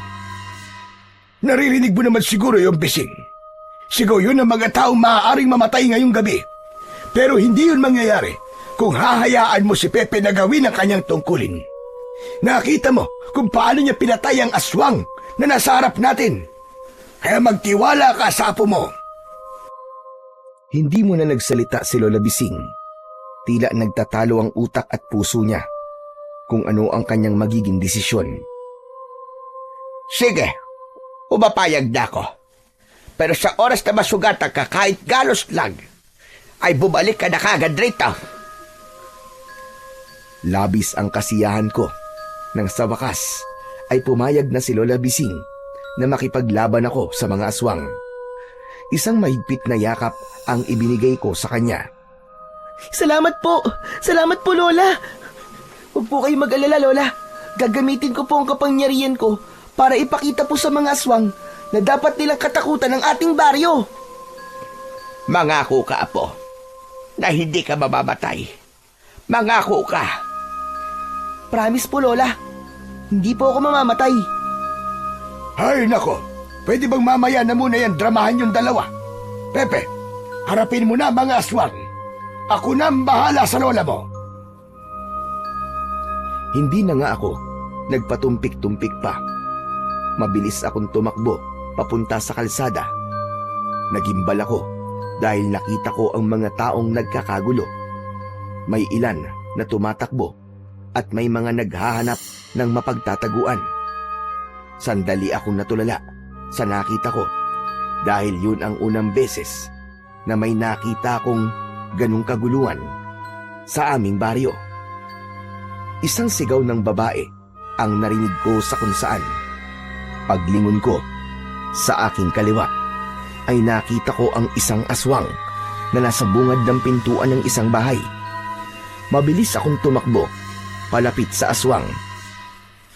Hoy! Pangit na aswang! Ako ang harapin mo! Galit na lumingon sa akin ang aswang. Nang sandaling yon ay wala na akong takot na nararamdaman dahil alam ko na kaya kong patayin ang aswang na yon. Mabilis na sumugod ang aswang papunta sa akin. Biglang naglabas ng kuryente ang mga kamay ko. Napansin ko na naghugis bilog ang kuryente na parabang bola yun ng enerhiya. Ibinato ko yun sa aswang at nang tumama yun sa dibdib ng aswang ay sumabog ang buong katawan ng aswang na parabang hindi kinaya ng katawan nito ang napakalakas na boltahe ng kuryenteng ibinato ko sa kanya. Nakita ko ang babae sa loob ng bahay na nakatulala at nakanganga. Alam kong hindi siya makapaniwala sa ginawa ko. Ate, huwag kang matakot. Hindi ako mananakit ng mga tao. Mga aswang lang ang kukuryentehin ko, ate. Matapos yun, ay hinanap ko ang iba pang aswang na sumasalakay sa baryo namin. Isang aswang ang nakita kong bitbit ang isang batang babae na umiiyak. Bumuelo ako kagad at hindi ako makapaniwala dahil mas naging mabilis na ang aking pagtakbo na parabang naging kasing bilis ako ng kidlat. Sa isang kisap mata lamang ay nasa harapan na ako ng aswang. Pakawalan mo ang batang yan! Dahil kung hindi, ay tutustayin kita gamit ang kuryente ko! Sige ka!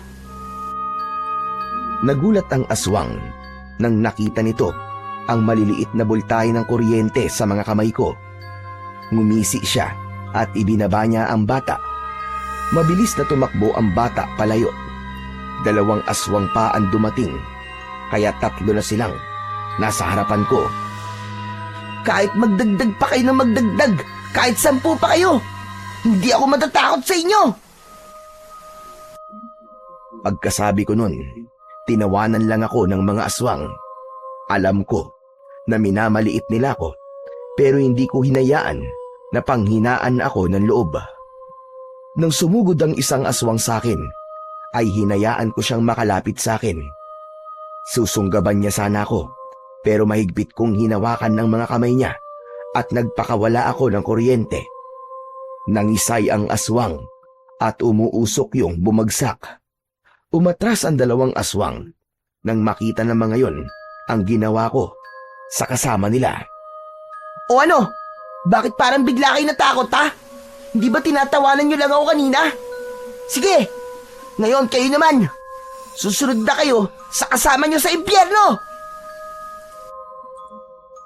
Sinubukan pang tumakas ng 2 aswang, pero nagpalabas na ako ng kuryente sa aking 2 kamay. Hinabol ng kuryenteng yon ang 2 aswang at tumama yon nang sabay sa likod ng mga aswang. Nangisay ang mga aswang hanggang sa sumabog ang kanilang katawan.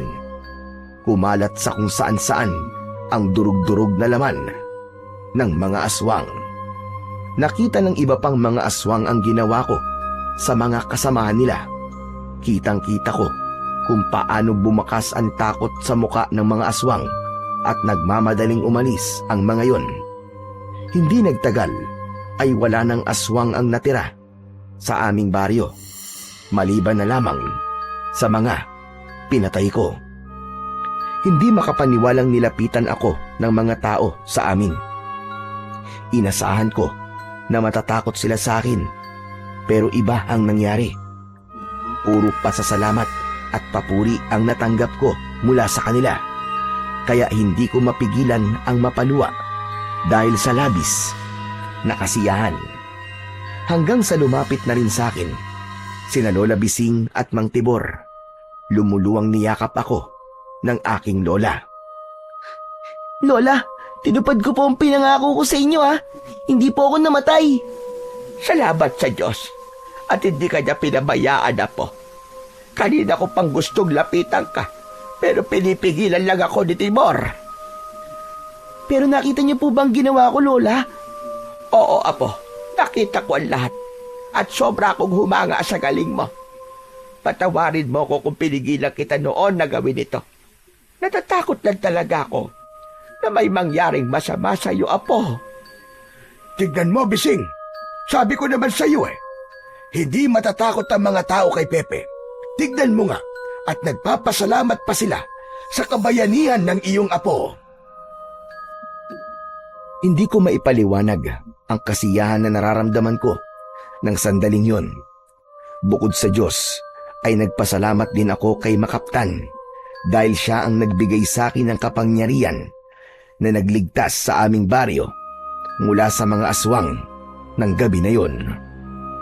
Matapos ang gabing yon, ay wala ng aswang ang naglakas na loob na bumalik sa aming baryo dahil sa takot sa akin. Sa halip na katakutan, marami ang humanga sa akin kahit alam nilang kakaiba ako. Si Lola Bising naman ay tuluyan ng tinanggap ang tungkulin ko bilang tagapagtanggol ng aming baryo. Tinulungan pa ako ni Mang Tibor para mas makontrol ko ang aking kapangyarihan. Nang dahil sa mga nangyari, ay natutunan kong harapin ang aking takot. Natutunan ko na kapag pinili mong lumaban kahit natatakot ka, ay may mabuting maidudulot ito. Hindi lang sa sarili mo, kundi pati sa ibang tao. Ngayon, mas buo na ang loob ko at buong puso ko na tinatanggap na ako, si Pepeng Kuryente, ang batang piniling harapin ang takot